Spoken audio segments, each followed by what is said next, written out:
నారాయణ సమారంభాం వ్యాసశంకరమధ్యమాం అస్మదాచార్యపర్యంతాం వందే గురుపరంపరాం.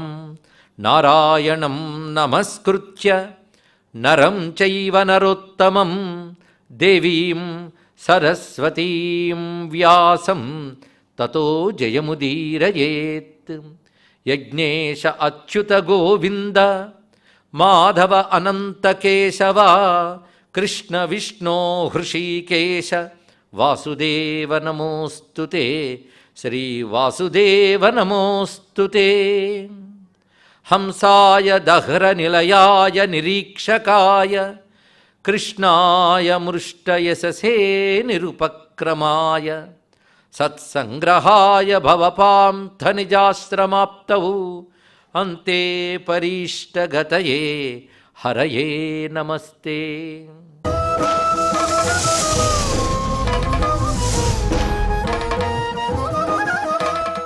వ్యాసుడు ఏమంత చెప్పదలుచుకున్నా అంటే సనాతనంలో ప్రతి అంశం నేను భారతీయుడికి ఇవ్వదలుచుకున్నాను.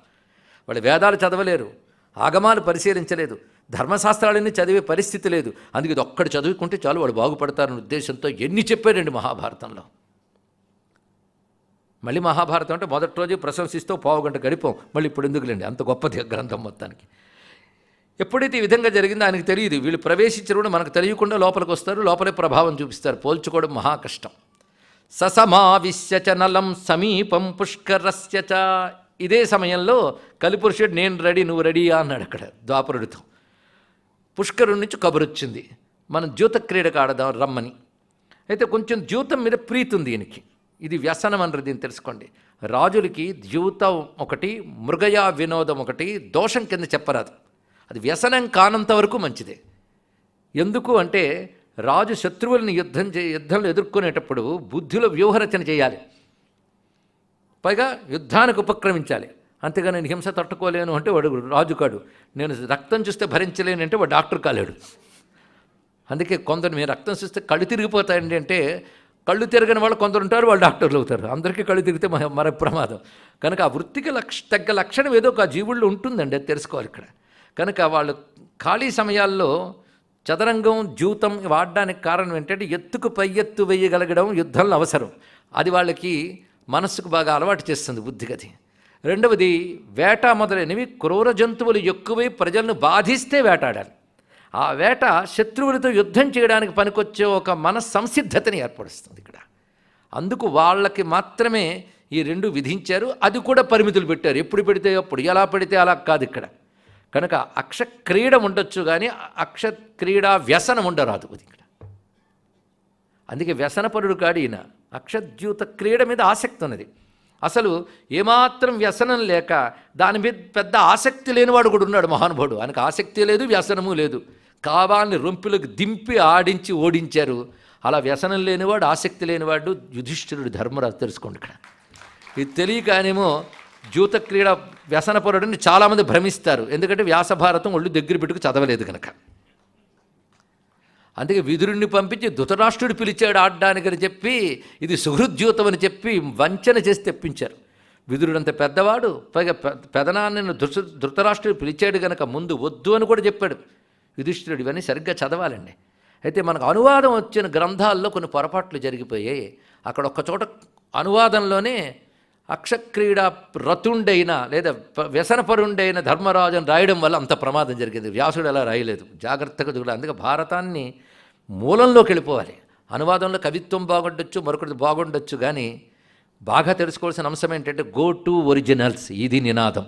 రామాయణం గురించైనా భారతం గురించైనా అనువాద గ్రంథాలు కొంతమేరకే, మూల గ్రంథాలు పట్టుకోవాలి. ఇక్కడ ఒక్క పదం అందులో బెసిగినా ఏదో కోల్పోతాం మనం ఇక్కడ. అలా ఇక్కడ నలుడు జూత క్రీడకు పిలువబడ్డాడు. ఆయన జూతానికి వెళ్ళినప్పుడు అక్షజ్యూతే నలంజేత భవాన్ హి సహితోమయా. పైగా ముందు పుష్కరుడికి ప్రేరణ వచ్చింది, ఎలాగైనా జూతంలోనూ ఓడించగలను నమ్మకం వచ్చి పిలిస్తే సోదరుడైన పుష్కరుడితో ఆడుతున్నాడు. పైగా ఆవిష్ట కలినాద్యూతే జయ్యతే స్మనలస్తదా. కలిపురుషుడు ఆవేశించాడు గనక ఓడిపోతున్నాడు, ప్రతిదీ ఓడిపోతున్నాడు ఆయన. ఓడిపోతున్న కొద్దీ ఇంకా ఆడాలనిపించేలా ఉన్నది. అలా బుద్ధిని ప్రేరేపించేవాడు లోపల ఉన్నాడు.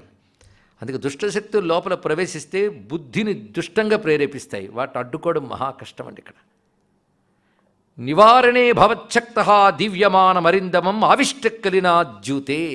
అలా కలి ఆవేశించిన నలుణ్ణి ఆపడం అందరికీ కష్టమైంది. చుట్టూ స్నేహితులు కూడా ఇంకా చాలా ఆటాపు, ఇంకా ఆపేసాయి అంటున్నా వినట్లేదు ఇక్కడ.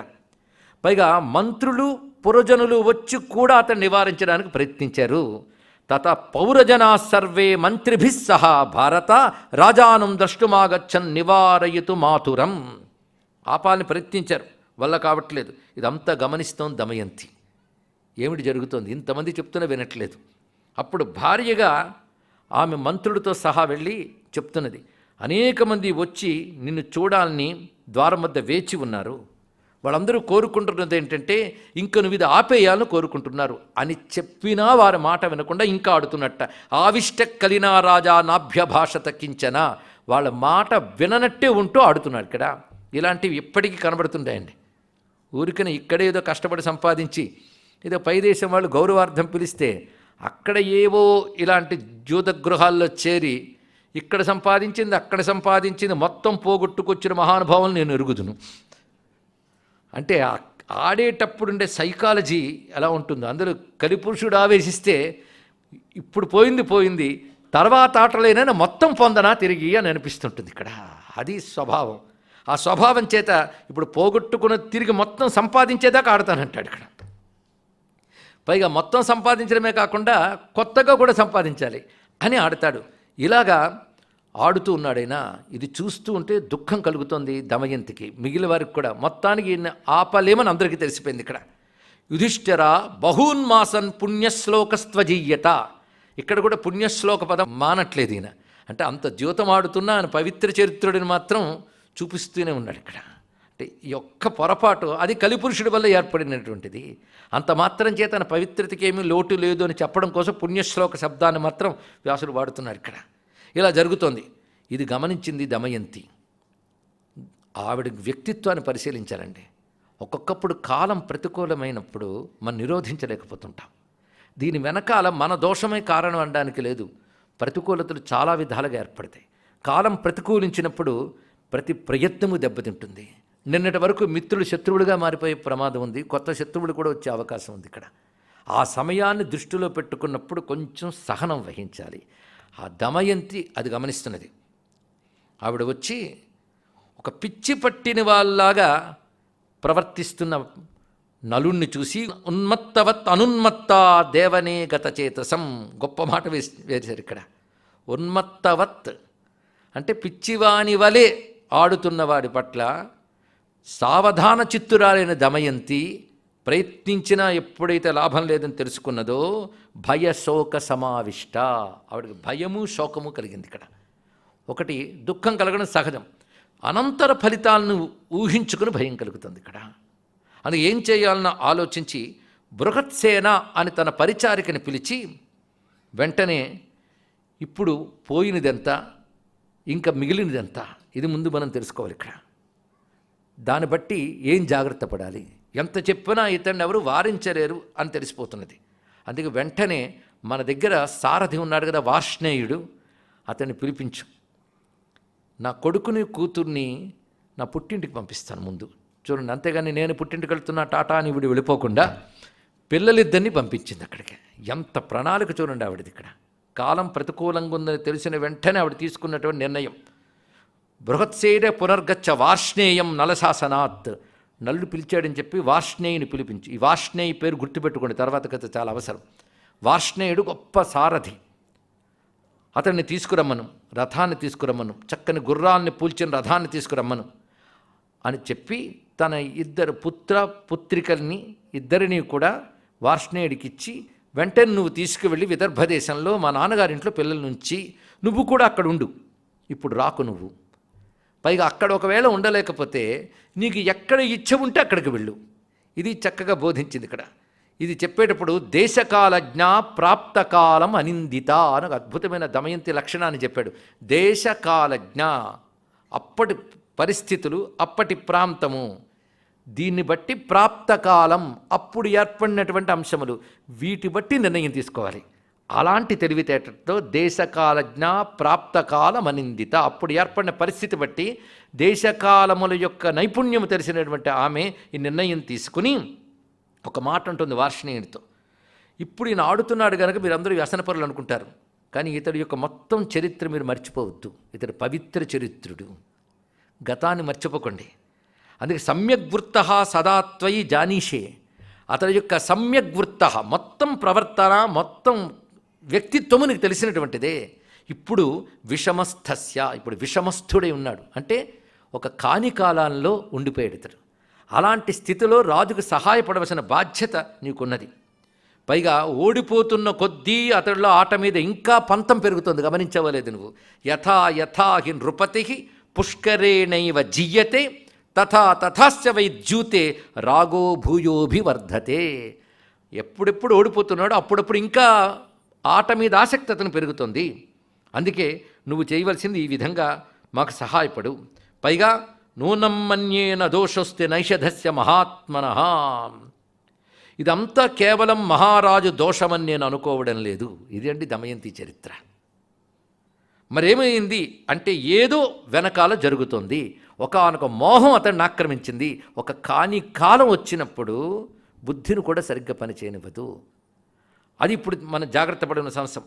అందుకే నువ్వు జాగ్రత్తగా తీసుకువెళ్ళి అస్వాంశేమాన్ యథా కామం వసవ అన్యత్ర గచ్చవ, పిల్లల్ని అక్కడ దింపి నువ్వు అక్కడ ఉండు, ఇంకెక్కడికైనా వెళ్ళు అని పంపించిన తర్వాత మంత్రులతో అతను ఒక్కసారి ఈ విధంగా రాణి నాకు తెలియజేసింది, ఏం చేయమంటారు నువ్వు వెళ్ళి అడిగాడు. అంటే అప్పుడున్న వ్యవస్థ చూడండి, రాణి చెప్పింది రాజు చెప్పిందని వెళ్ళిపోకుండా మంత్రులతో తెలియజేశాడు వార్ష్ణేయుడు. దమయంతి చెప్పినది సముచితమే, నువ్వు వెళ్ళు అని వాళ్ళు తెలియజేశారు. ఆ అశ్వాన్ని చక్కగా నడిపి తీసుకువెళ్ళి అతడు పిల్లల్ని విదర్భదేశంలో దమయంతి తండ్రి అయిన భీమసేను కుటుంబం దగ్గర విడిచిపెట్టి అతడు అక్కడి నుంచి బయలుదేరి అయోధ్యకు చేరుకున్నాడు వార్ష్ణేయుడు. ఇది అతడి కథ. ఇప్పుడు ఇంకా ఆట సాగుతోంది. ఈ ఆట సాగుతున్నప్పుడు ఇంకా ఏమున్నాయి ఒంటి మీద ఆభరణాలు, తన ఒంటి మీద ఆభరణాలు వస్త్రాలు, దమయంతి ఒంటి మీద ఆభరణాలు వస్త్రాలు, అవి మిగిలాయి. వాటిని కూడా పణం పెట్టాడు. మొత్తం ఓడిపోయాడు. ఇంకా రాజ్యం పోయింది, సంపదలు పోయాయి, ఏకాకిగా మిగిలాడు.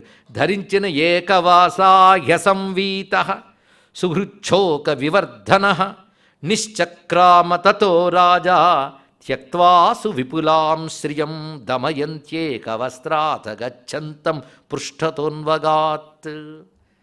కేవలం ఒక వస్త్రాన్ని ఒంటి నిండా చుట్టుకుని బయలుదేరాడు ఆయన.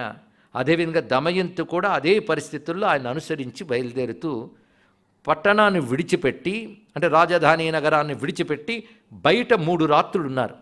సతయా బాహ్యతస్సార్థం త్రిరాత్రం నైషధో వసత్. పైగా ఆయన అనుసరించి ఇవిడు వెళ్ళింది, అంతేగాని పిల్లల దారి పట్టలేదు ఆవిడ. పిల్లల్ని పంపించింది కానీ నువ్వు ఎలాగో ఓడిపోయేటట్టున్నో, ఎందుకైనా మంచిది నేను పుట్టింటికి పోతా అని వెళ్ళలేదు ఆవిడ.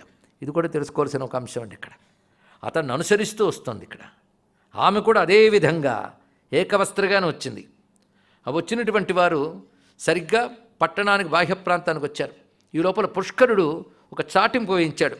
ఎవరైతే నలుని పట్ల స్నేహభావంతో సహాయభావంతో ఉంటారో వారు వధ్యులు, అంటే శిక్షార్హులు, వారిని వధిస్తాను అని చాటింపు కూడా వేశాడు. ఎవ్వరూ పలకరించలేదండి. ఒక్కొక్కప్పుడు మన చుట్టూ భజన చేస్తున్న వాళ్ళు వీడి జీవితాంతం మనతో ఉంటారన్న భ్రాంతి కూడా ఉంటుంది. ఇక్కడ కాలం ప్రతికూలిస్తే తన అన్న వారందరూ తనకు ప్రతికూలం అయిపోయారు. చూడండి ఎలాంటి పరిస్థితో. అంతవరకు అతని చుట్టూ ఉన్న మంత్రులు, సామంతులు, హితులు, పురోహితులు వీళ్ళెవ్వరూ కూడా ఆయన వైపు లేరు, వాళ్ళిద్దరు మిగిలేరు.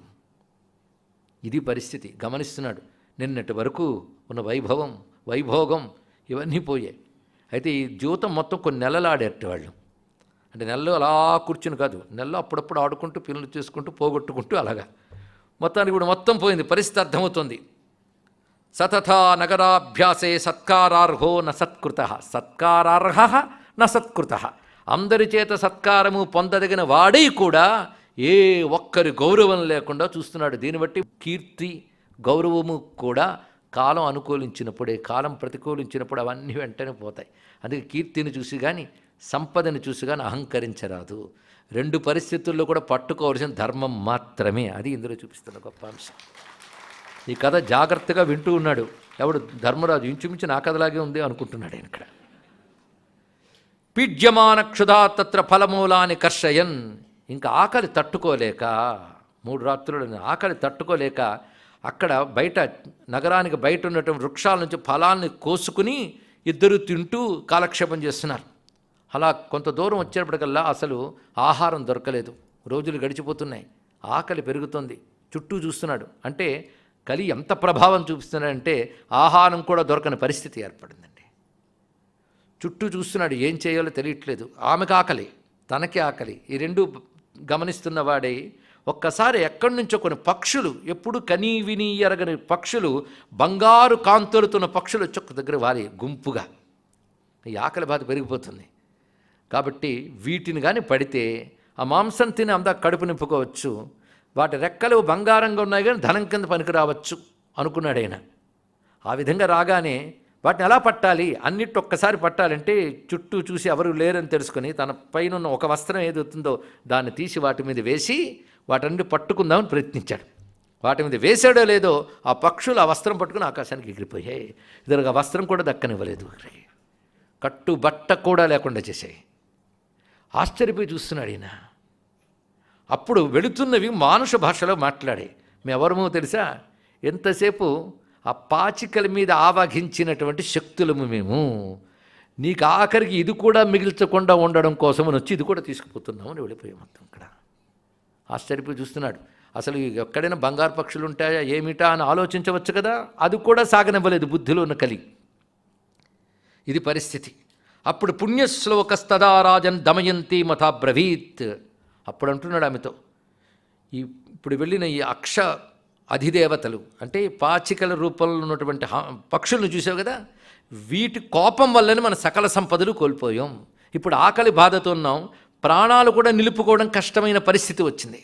ఆఖరికి మానరక్షణ కోసం ఉంచుకున్న వస్త్రం కూడా తీసుకుపోయాయి. ఇవన్నీ కూడా ఇది అత్యంత విషమ పరిస్థితిగా ఉన్నది అని చెప్పగానే ఆమె వస్త్రం కప్పుకున్నది, తన ఏకవస్త్రం అది అందించింది. వెంటనే ఆ వస్త్రాన్ని తాను చుట్టుకుని అక్కడ ఆమెతో మాట్లాడుతున్నాడు. కొంతసేపు నడిచి ఇద్దరు కూడా ఊరు దాటొచ్చేసారు చాలా దూరం.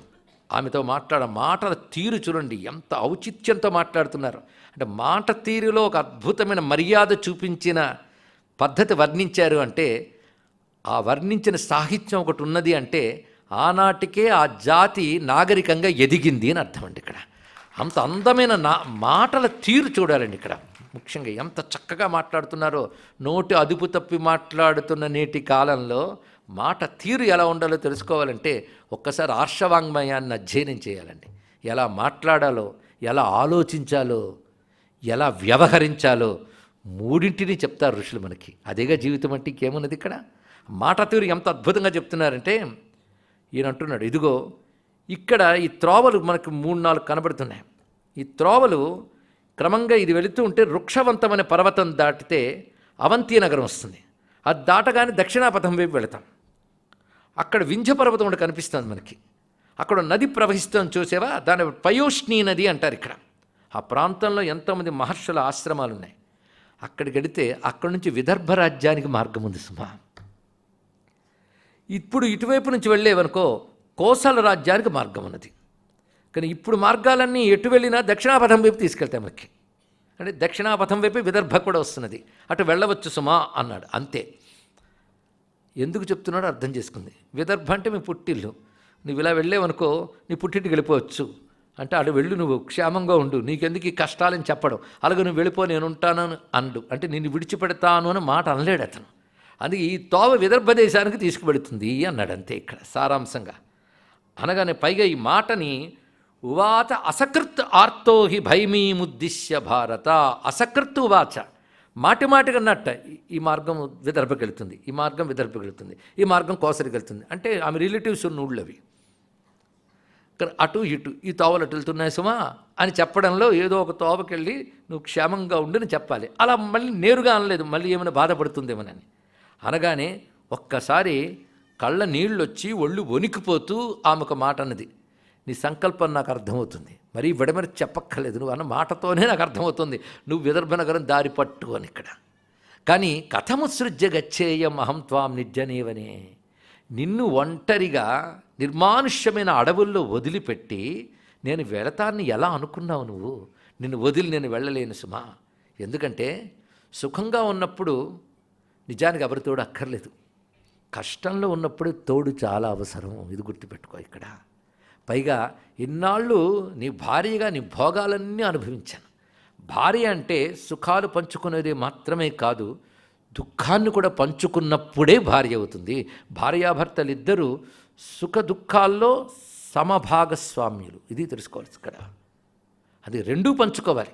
అదే సుఖాలు వచ్చినప్పుడంతా నాకు అనుకూలంగా ఉన్నాడు కనుక నావాడు ఆహా అనుకుని, కష్టాలు వచ్చినప్పుడు నోటీస్ పంపిస్తాలి నీకు అంటే దౌర్భాగ్యం అండి. రిలేషన్ ఎలా కాపాడుకోవాలి? ఎందుకంటే కాలం ఎప్పుడూ ఒకలాగా ఉండదు. ఒకనొక ప్రతికూల పరిస్థితి ఏర్పడవచ్చుగాక. ఒకప్పుడు లేని ప్రతికూలం ఇప్పుడు వచ్చిందంటే, లేని ప్రతికూలం వస్తే కొన్నాళ్ళకి ఇది లేకుండా పోవచ్చు కదా. కనుక ఆ సమయంలో కొంచెం ఓపిక పట్టాలి. ఎంత అద్భుతమైన వ్యక్తిత్వం చూడండి ఇక్కడ చూపిస్తున్నాడు. ఇది గమనించాలి. ఈ సహనం, ఈ క్షమ, ఈ ధర్మనిష్ట కోల్పోవడంలోనే బోలెడన్ని ఆదాయాలు సంపాదిస్తున్నారు, ఆస్తులు పెంచుకుంటున్నారు, కుటుంబాలు విచ్ఛిన్నాలు అవుతున్నాయి. అవునా లేదా చెప్పండి ఇక్కడ. అందుకే ఈ కథని భారతంలో వ్యాసుడు చెప్పి నేర్పండయ్యా లోకానికి అని ఋషులకు ఆదేశించాడు మహానుభావుడు. ఇక్కడ ఏ విధంగా ఆలోచిస్తుందో చూడండి. కష్టం వచ్చినప్పుడు ఆలోచనలు సరిగ్గా పనిచేయు. నీకు చెప్పానా మరి ఎంత వ్యాసన పెద్దవాళ్ళంతా చెప్తే వినద్దు, బుద్ధి లేదు, మొత్తం పోగొట్టుకుని అనుభవించు, నేను మాత్రం పుట్టింటికి వెళ్ళిపోతా అనలేదు ఆవిడ. చూడండి ఇక్కడ ఎంత చక్కగా మాట్లాడుతుంది. ఇక్కడ కాలం ప్రతికూలించినప్పుడు తోడుండాలయ్యా. అసలు నిజమైన తోడు ఎవరో తెలుసా? అద్భుతమైన మాట ఇక్కడ. నచ భార్యా సమం కించిద్ విద్యతే భిషజా మతం ఔషధం సర్వ దుఃఖేషు సత్యమేతద్బ్రవీమితే. భార్యాభర్తల మధ్య ఉండవలసినటువంటి అనుబంధం ధర్మరాజే యక్షుడితో చెప్తాడు. పురుషుడికి నిజమైన స్నేహితుడు ఎవరు అంటే దైవమిచ్చిన స్నేహితురాలు భార్య అని చెప్పాడు. తెలుసుకోండి ఇక్కడ. కనుక భార్యాభర్తల అనుబంధం అంటే అద్భుతమైన స్నేహం, అద్భుతమైన స్నేహం, ది బెస్ట్ ఫ్రెండ్షిప్. అదే సఖ్యం సప్తపదీనం అన్నట్లు 7 అడుగులు నడవడం అంటే అదండి సఖ్యం.